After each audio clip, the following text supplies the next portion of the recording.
La Laia i en Bert van a la biblioteca. Era ple hivern.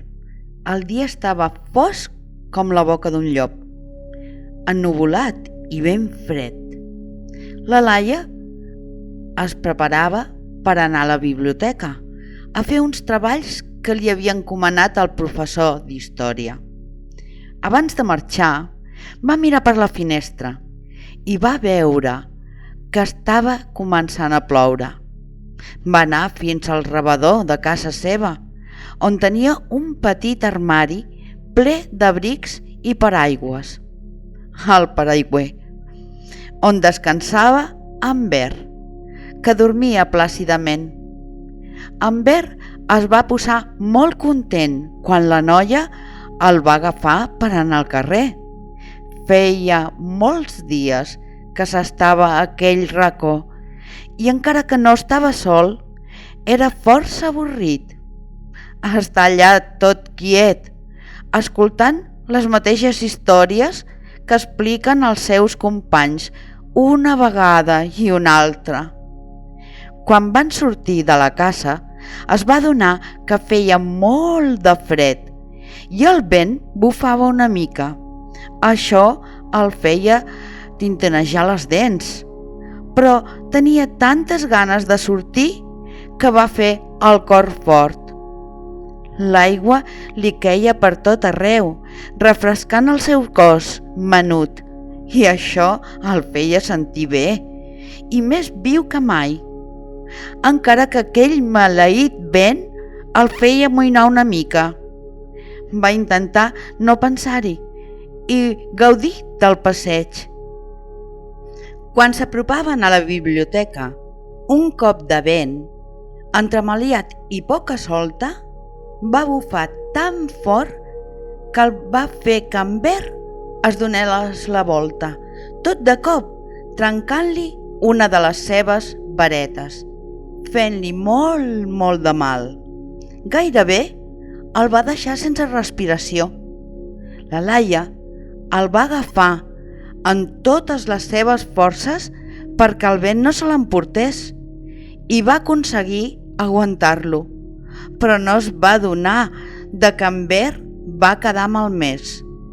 Van arribar tots dos ben mullats a la biblioteca i la Laia el va intentar tornar a posar del dret, però com que una de les seves varetes havia quedat malmesa, no va poder i va deixar en Bert al costat de la porta, al rebedor de la biblioteca, mentre feia el treball encomanat. Al cap d'una bona estona, la Laia va tornar a buscar en Bert i se'l va endur. En Bert li tremolaven les cames perquè ara no sabia què passaria amb ell. Ja no podia fer la seva feina i la Laia el portaria a la deixalleria, on el farien desaparèixer. Estava molt trist i no deixava de plorar. Quan van sortir al carrer, havia deixat de ploure i la noia, en comptes de tirar cap a casa seva, va travessar el carrer i va anar a veure el seu oncle, que feia reparacions de bicicletes a una petita botiga, unes portes més enllà. L'oncle de la Laia es deia Joan i es va posar molt content al veure-la. La va saludar amb una abraçada i li va preguntar què li havia passat. Doncs encara estava molla. La noia li va explicar i li va preguntar si ell podria reparar el seu paraigües. I tant, va respondre, mentre s'aixugava les mans amb un drap. Deixa'm-el al meu despatx i quan acabi de la feina veuré què es pot fer. La Laia va deixar el paraigües al despatx i es va acomiadar del seu oncle Joan. En Bert es va quedar tot amoïnat mentre veia la noia marxar. I si no pot reparar-me aquest bon home?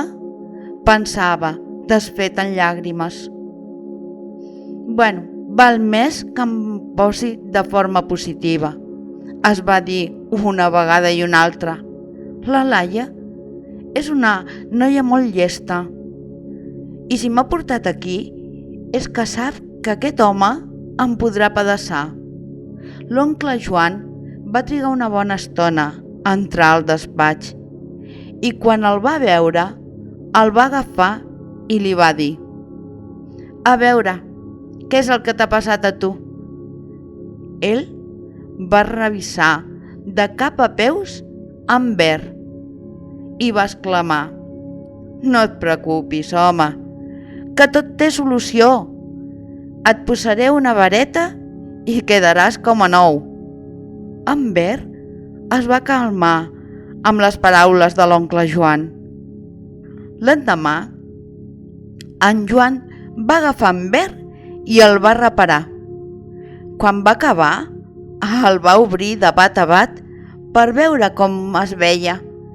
I carai, que el va deixar com a nou. En Ver estava molt content. Lluïa gairebé com abans. I la Laia es posarà molt contenta, va pensar ell. I l'oncle va trucar a la Laia perquè el vingués a recollir.